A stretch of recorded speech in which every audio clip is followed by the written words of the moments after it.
राधे राधे प्रिय दर्शकों। 65 वर्षीय गोपाल जी कमरे में बैठे हुए टीवी पर महाकुंभ प्रयागराज के दृश्य को देख रहे थे।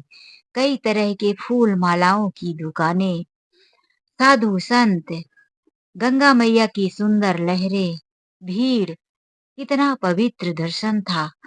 गोपाल जी का हृदय बार बार कह रहा था, हे गंगा मैया, काश तुम मुझे भी यह सौभाग्य प्रदान करती, अपने पावन जल में डुबकी लगाने का अवसर देती। टीवी मात्र में ही यह दृश्य देखकर गोपाल जी मंत्रमुग्ध हुए जा रहे थे। तभी अचानक से जोर से संगीत बजने की आवाज आई। गोपाल जी ने टीवी की आवाज को थोड़ा और बढ़ा दिया, लेकिन बाहर से म्यूजिक की आवाज इतनी तेज आ रही थी कि दोनों आवाजें टकराने लगी। गोपाल जी को गंगा मैया के जयकारे सुनाई नहीं दे रहे थे। अभी तक टीवी पे गंगा मैया की आरती का सीन चालू हो चुका था। गोपाल जी से रहा नहीं गया। वह बाहर निकल कर देखे तो बहू के कमरे में जोर जोर से म्यूजिक बजने की आवाज आ रही थी। गोपाल जी बहू को आवाज देने लगे, बहू, बहू बेटा, ये कैसी आवाजें हैं? थोड़ा अपने कमरे के बज रहे म्यूजिक की आवाज को धीमा करो। अंदर से लक्ष्मी जोर से चिल्लाते हुए कहती है, क्या हुआ बाबूजी? बहू बेटा, थोड़ा सा म्यूजिक कम कर लो। मैं टीवी पर गंगा मैया की आरती देख रहा हूँ और तुम्हारी आवाज की वजह से आरती सुनाई नहीं दे रही है। अंदर से लक्ष्मी कहती है कि जब देखो अपने मन की करते रहते हैं। मेरे लिए तो इस घर में अब कुछ रहा ही नहीं। अब मैं अपनी मर्जी से डांस प्रैक्टिस भी नहीं कर सकती।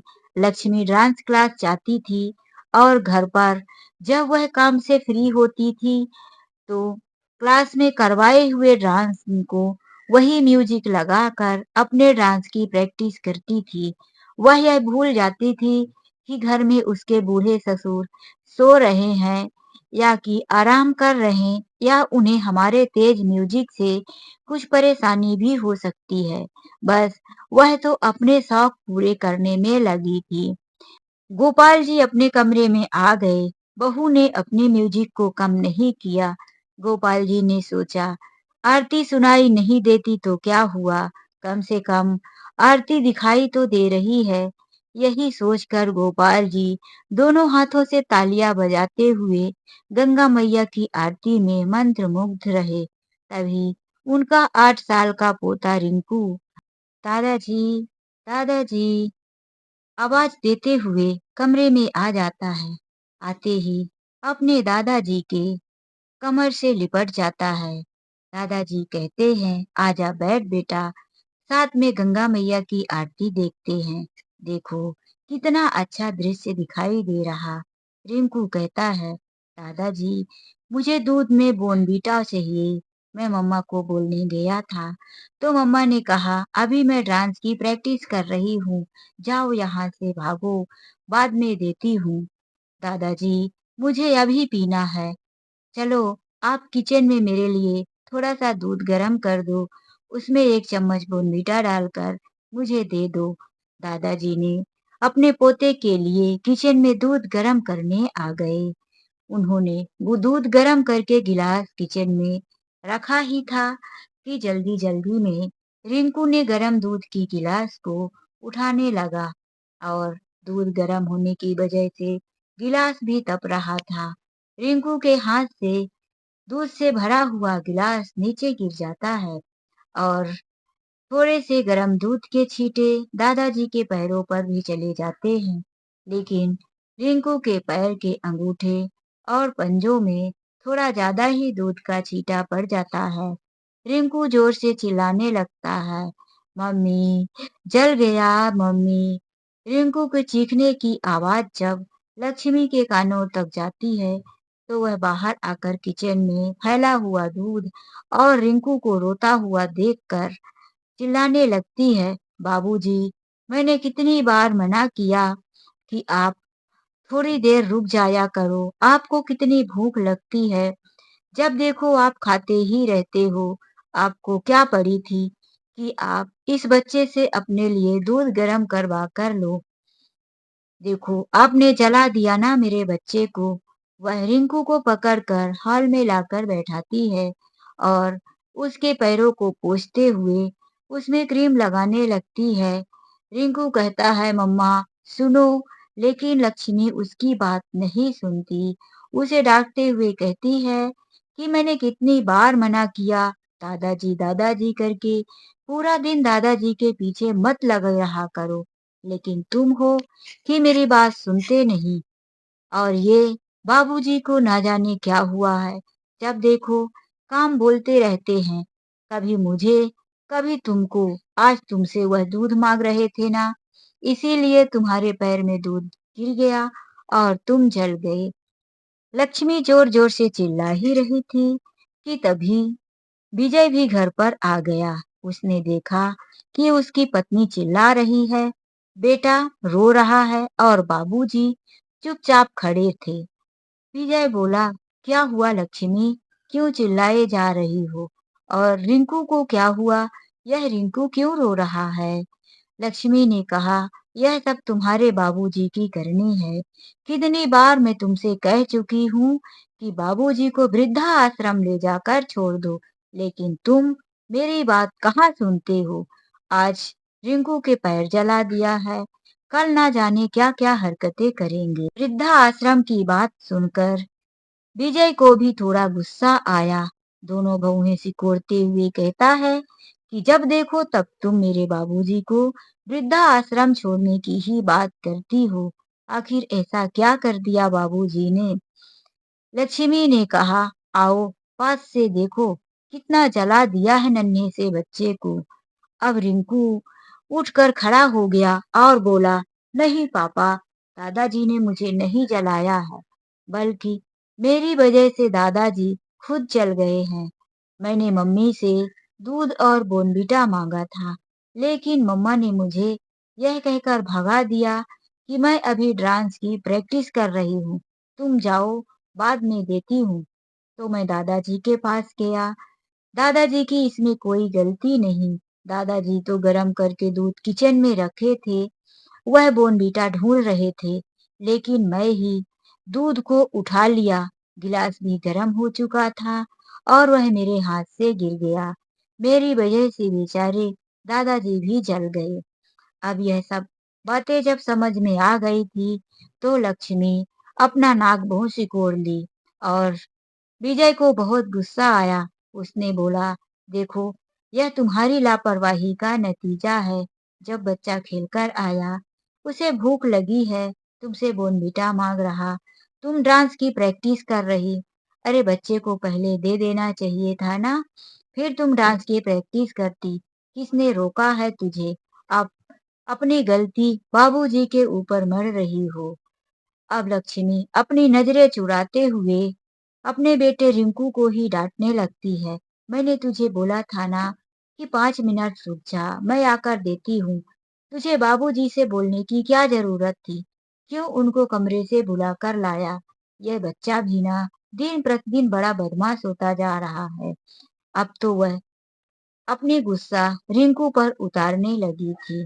बाबूजी लक्ष्मी को कहते हैं, रहने दे बहू, उसे मत डांट। एक तो बेचारे का पैर जल गया है, ऊपर से अभी तू उसे डांट रही है। वह क्रीम व्रीम वही छोड़कर किचन में पड़ा हुआ दूध साफ करने चली जाती है। दादाजी उसके पास बैठकर उसके पैरों में जहाँ जला हुआ था उसे फूकने लगते हैं। रिंकू के सिर में सहलाने लगते हैं। मेरा बच्चा दूध भी नहीं पी पाया, पैर जल गया, भूखा रह गया। वह अपने बच्चे को यानी कि अपने पोते को सहलाते हुए प्यार करते हैं। दूसरे दिन सुबह जब विजय ऑफिस जाने लगता है, तो गोपाल जी कहते हैं, विजय, मेरे चश्मे का फ्रेम टूट गया है, मैंने एक साइड में धागा बांध लिया है। बेटा, तुम मेरे चश्मे में फ्रेम लगवा दोगे? ले जाओ, यही चश्मे की डंडी 10 रुपए में आएगी, लगवा देना। विजय कहता है, बाबूजी, बहुत हो गया है, आप इस चश्मे को 3 साल से यूज कर रहे हैं, इसका फ्रेम कई बार पिन लगवा चुका हूँ। अब चलिए, मैं इसमें दूसरा फ्रेम लगवा देता हूँ। बाबूजी मना कर रहे थे, लेकिन विजय नहीं माना और बाबूजी को अपनी गाड़ी में बिठाकर अपने साथ ले गया और उन्हें एक नया चश्मा दिला दिया। जब शाम को विजय आया तो लक्ष्मी ने कहा, मुझे डांस क्लास के लिए नए नए कपड़े लेने हैं। वहां पर मैं ये सलवार सूट साड़ी पहनकर डांस प्रैक्टिस में नहीं जाऊंगी। वहां तो कुछ अलग ही कपड़े लगते हैं जिसे मुझे चाहिए। मुझे कुछ पैसे दे दो। विजय ने कहा, लक्ष्मी, अभी 2-3 दिन मेरी सैलरी आने में बाकी है। जैसे ही मेरी तनख्वाह आएगी मैं तुमको दे दूंगा। अभी रुको, पैसे नहीं है। जो था मैंने बाबूजी के लिए चश्मा दिला दिया। लक्ष्मी गुस्से में कहती है कि बाबूजी के लिए जब बोले तुम्हारे पास पैसे आ जाते हैं और मैं कोई चीज बोलूं तो तुम यही कह देते हो कि अभी हमारे पास पैसे नहीं है, थोड़ा रुको। मेरी तो किसी को कोई परवाह ही नहीं है। बस यह कहकर वह फिर मुंह बनाकर कमरे के अंदर चली गई। विजय हॉल में बैठा हुआ अपने बैग को ठीक कर रहा था। उसे ऑफिस जाना था। तभी बाबूजी आकर कहने लगे, बेटा, मन तो बहुत है लेकिन कहूँ कैसे। विजय ने कहा, क्या बात है बाबूजी, बताइए ना। बेटा, इस साल जो महाकुंभ पड़ा है, गंगा मैया का स्नान करने का, डुबकी लगाने का मेरा बहुत मन है। मैं चाहता हूँ कि तुम मुझे वहां तक एक बार लेकर चलो। पता नहीं अगली गंगा स्नान आने तक मैं जिंदा भी रहूंगा कि नहीं। विजय ने कहा, बाबूजी, देखो ऑफिस में मैं बात करता हूँ। अगर छुट्टी मिल जाती है तो मैं आपको लेकर चलता हूँ। यह बात सुनकर लक्ष्मी गुस्से में बोली, अभी मैंने पैसा मांगा तो नहीं था। अब आप प्रयागराज जाएंगे तो यहाँ पैसा नहीं लगेगा क्या? वहां पर फ्री में पहुंच जाएंगे। लक्ष्मी ने कहा। विजय समझाते हुए बोला, लक्ष्मी, तुम्हारे डांस किटी पार्टी ये जो शौक है ना, ये लगे ही रहेंगे। देखो बाबूजी की उम्र हो चली है। अगर उन्हें गंगा स्नान करने का इतना ही मन है तो ले जाने में क्या बुराई है। बाबूजी कब तक हमारे साथ रहेंगे? और वैसे भी छुट्टी मिलती है कि नहीं यह भी तो देखना होगा। यह कहकर वह ऑफिस के लिए चला जाता है। अब लक्ष्मी चुपचाप अपने कामों में लगी रहती है। उसका दिमाग चलता रहता है, लेकिन उसने अब एक आइडिया उसके साथी दिमाग में निकाल लिया था। शाम को जब विजय आया, सब लोग खाना खाने बैठे थे। लक्ष्मी खाना परोस रही थी।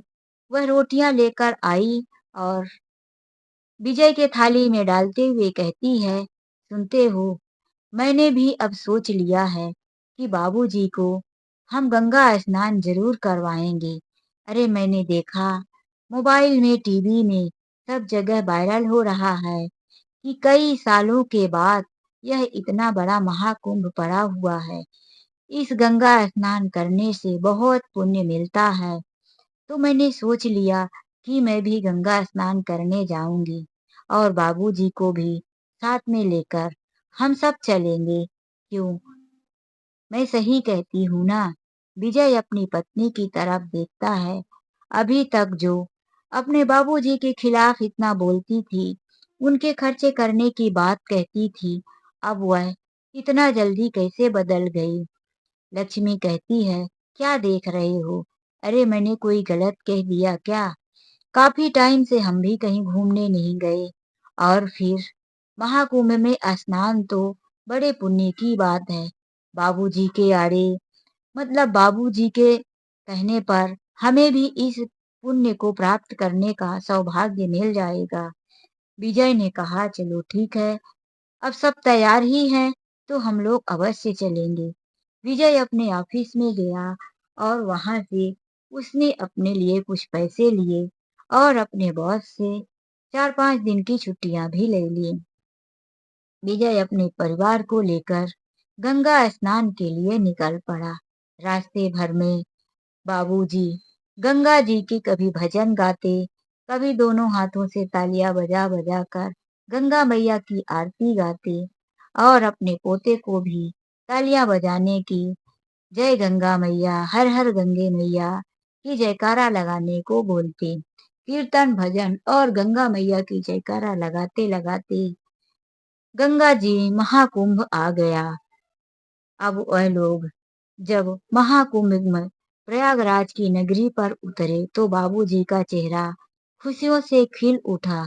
गंगा मैया के किनारे शीतल शीतल ठंडी हवाएं, वहां पर लोगों की भीड़ भाड़, गंगा मैया की लहरें, कई तरह की दुकानें, माला, मिष्ठान, खाना। कुछ लोग खड़े होके गंगा जी की लहरें देख रहे थे, कुछ लोग सामान खरीदी कर रहे थे, कोई डुबकी लगा रहे थे। जैसा दृश्य टीवी में बाबूजी देख रहे थे, आज उनकी आंखों के सामने वह था। बाबूजी तो खुशी से मारे मन में एकदम उछले जा रहे थे। फिर विजय कहता है, चलो हम लोग अपना सामान कहीं एक जगह पर रख लेते हैं, उसके बाद गंगा स्नान करते हैं। अब तो लक्ष्मी के दिमाग में आइडिया आ रहा था। उसने कहा, हम चारों साथ में गंगा स्नान नहीं कर सकते क्योंकि हमारा सामान, कपड़ा, खाने पीने की चीजें कोई उठा ले गया तो हम क्या करेंगे। इसीलिए आप रिंकू के लेकर यहीं पर बैठ जाओ। यह रिंकू बड़ा बदमाश है, यह मेरी बात नहीं सुनता। मैं इसे लेकर यहाँ बैठूंगी तो यह भीड़ में कहीं भाग जाएगा। इससे अच्छा होगा कि मैं बाबूजी को ले जाकर गंगा स्नान करवा कर लाती हूँ। विजय अपनी पत्नी की बात मानकर रिंकू को पकड़कर वहीं बैठ गया। बोला, यही अपने सामान के पास ही रिंकू बैठा रह, यहाँ से उठना मत। बाबूजी जब गंगा स्नान करने गए, साथ साथ पीछे पीछे उनकी बहू जा रही थी। उसने देखा कि गंगा किनारे बहुत भीड़ थी। उसने कहा, बाबूजी इतनी भीड़ में आप मत जाओ, कहीं खो गए तो मैं आपको कहाँ ढूंढूंगी। चलो दूसरी साइड में चलते हैं। वह बाबूजी को दूसरे साइड में लेकर गई, जहाँ पर लहरें बहुत तेजी से थी, बहुत गहरा पानी था, वहां पर जनता भी कम थी। पुलिस अलाउंस हो रहा था, संभाल कर गंगा स्नान का आनंद लीजिए, लेकिन अपनी सुरक्षा के साथ। यही सब अलाउंस तो हो रहा था, उसके कानों में भी सुनाई दे रहा था, लेकिन उसने अब बाबूजी को गंगा स्नान के लिए सीढ़ियों पर उतरने को कह दिया। वहां पर गंगा मैया की जोर जोर से लहर की आवाजें आ रही थी। बाबूजी का दिल धक धक से धड़कने लगा। उनके अंदर थोड़ा सा भय हुआ। फिर वह पीछे मुड़कर देखे तो उनकी बहू ने कहा, अरे बाबूजी, आप जिस लहरों का आनंद लेने आए हैं, जहां डुबकी लगाने आए हैं, उसी से डर रहे हैं। जाइए, कुछ नहीं होगा, मैं यहाँ आपके पीछे हूं ना। आप जल्दी से 3 बार डुबकी लगा लीजिए।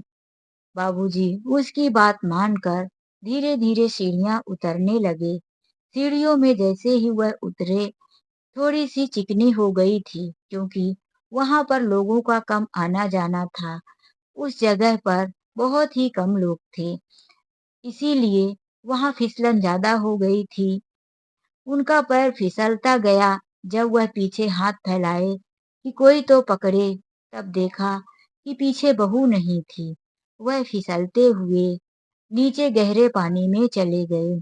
वह दोनों हाथ ऊपर करके डूबते और उतराने लगे, चीखते पुकारते लहरों में डूब गए। इधर लक्ष्मी अपने ससुर को डूबता हुआ देख अपने मन में एक अजीब सी शांति महसूस कर रही थी। ऐसा लग रहा था कि जैसे उसने बहुत बड़े बैग का भार अपने शरीर पर लिया था और अभी अभी वह हल्का हो गया, उसे उसने उतार कर रख दिया।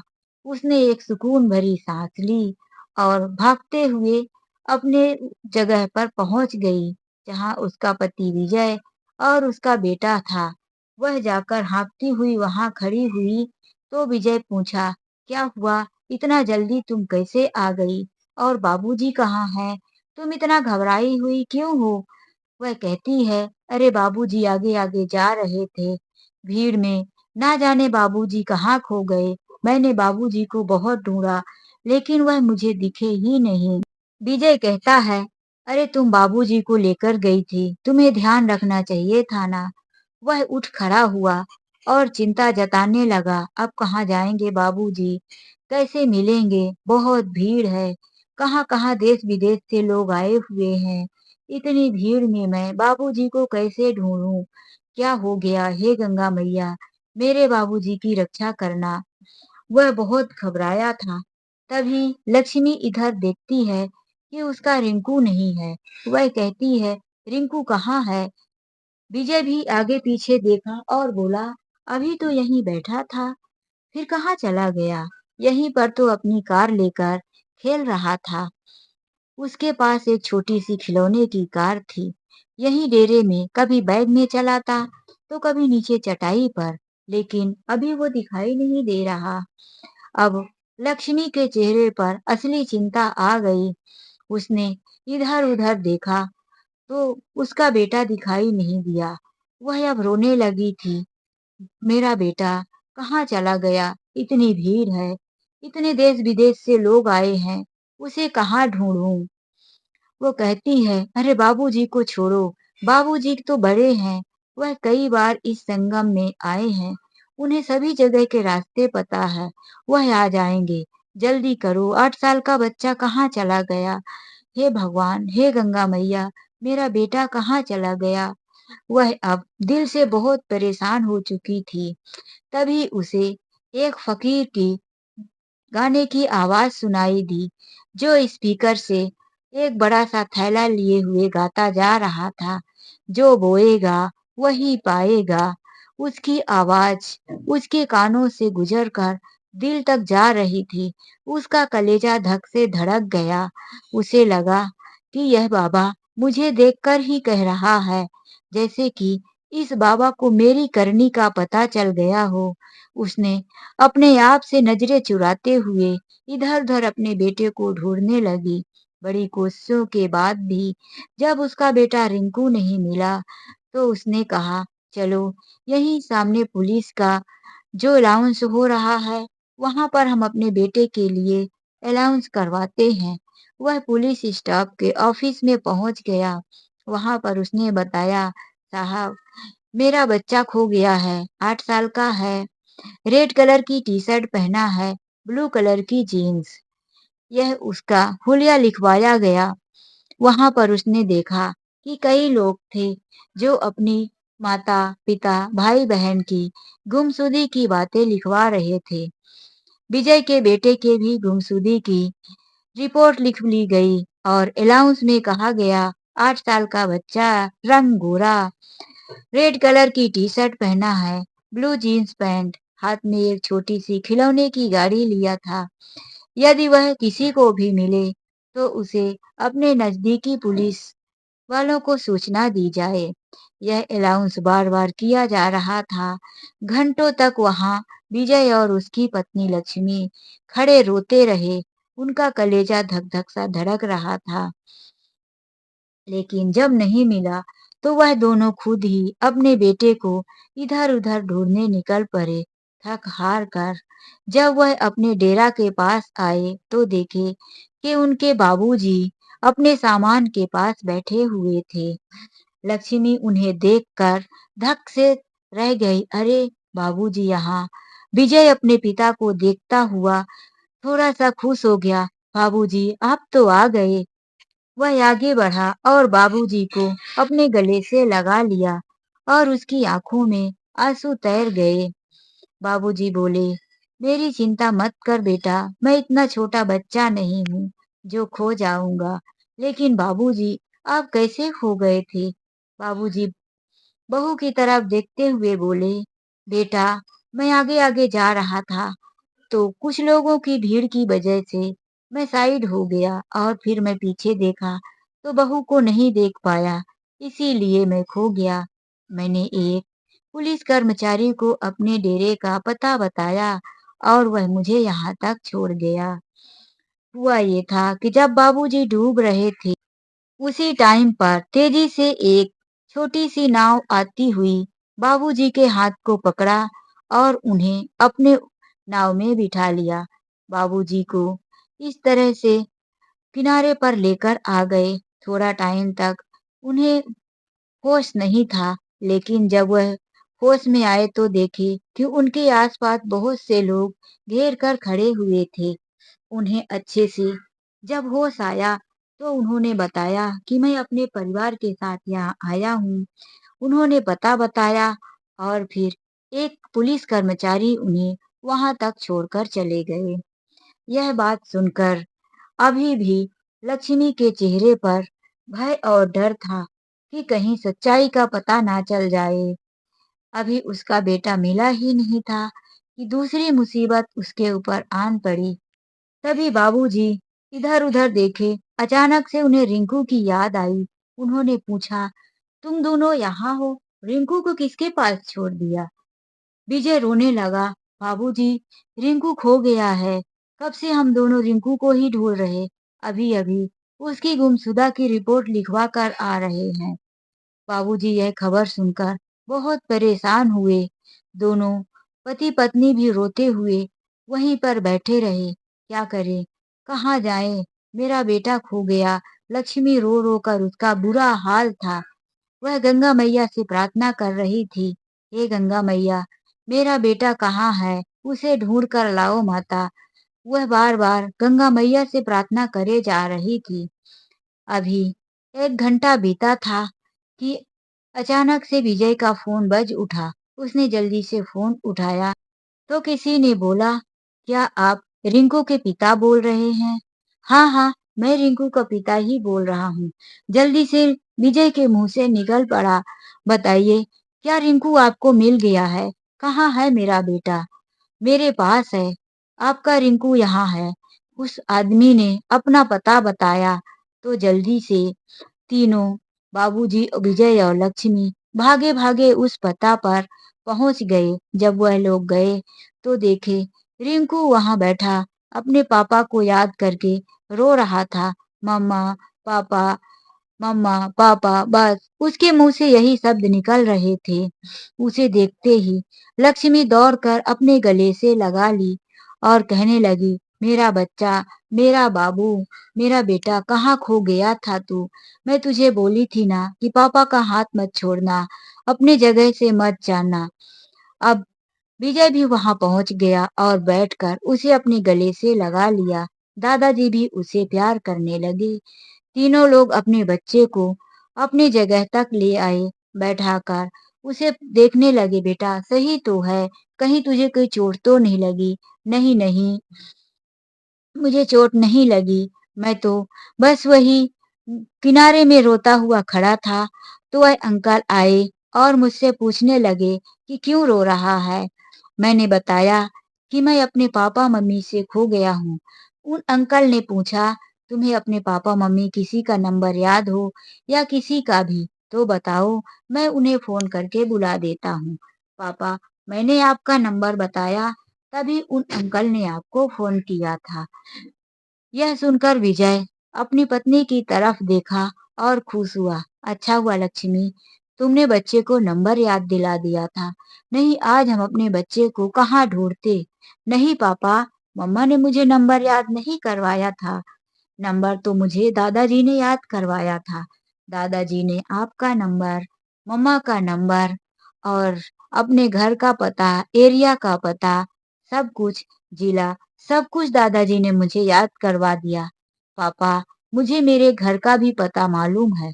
यह सारी चीजें मुझे दादाजी हमेशा याद करवाते थे और कहते थे कि इतनी चीजें हम याद रहने से हम कभी खो गए, हमें मुसीबत के समय में बहुत काम आती है। आज लक्ष्मी अपने ससुर की वजह से अपने बेटे को पाई थी। आज उसका दिल आत्मग्लानि से भर चुका था। वह उठी और अपने ससुर के पैरों में गिरकर कहने लगी, बाबूजी, हम आपसे माफी मांगने के लायक तो नहीं है। यदि आप मुझे माफ कर दें तो मेरा जीवन धन्य होगा। गंगा मैया की वजह से सब कुछ ठीक हो गया है। विजय को समझ में नहीं आ रहा था कि आखिर लक्ष्मी माफी किस बात की मांग रही, लेकिन बाबूजी सब समझ रहे थे। उन्होंने कहा, उठो बहू, यह गंगा मैया की लहरों में तुम्हारे मन की जो भ्रम थी वह बह चुकी है। अब इस गंगा मैया के पवित्र स्थल पर हमारा परिवार एक हो चुका है और अब हम यहाँ गंगा मैया के दर्शन करने आए हैं और यहाँ से सारी कटुता और गांठ को धोकर जाएंगे। अब लक्ष्मी अपने ससुर को मान सम्मान और प्यार के साथ अपने घर वापस आई। जाने का माहौल कुछ और था। जब पूरा परिवार स्नान के लिए जा रहा था तो लक्ष्मी के मन में काल भगवान का वास था।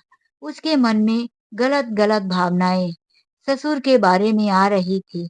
लेकिन आज जब वह गंगा स्नान करके सब लौट रहे थे तो लक्ष्मी का मन पवित्र और अपने परिवार के प्रति सच्चा हो चुका था। आज बाबूजी की वजह से लक्ष्मी का बेटा भी मिल चुका था। अब वह लोग गंगा मैया का नाम लेते हुए खुशी-खुशी अपने घर वापिस आ गए। तो दोस्तों, यह कहानी आप लोगों को कैसी लगी? लाइक और कमेंट करके ज़रूर बताएँ। कहानी अच्छी लगी हो तो प्लीज़ वीडियो को लाइक कर लीजिए। चैनल में यदि नए हैं, पहली बार आए हैं तो प्लीज़ जाने से पहले मेरे चैनल को सब्सक्राइब कर लीजिए। चलिए मिलते हैं एक ऐसी ही नई कहानी के साथ। आज के लिए बस इतना ही। राधे-राधे। जय श्री कृष्णा। हर हर गंगे मैया, जय गंगे मैया, जय गंगे मैया।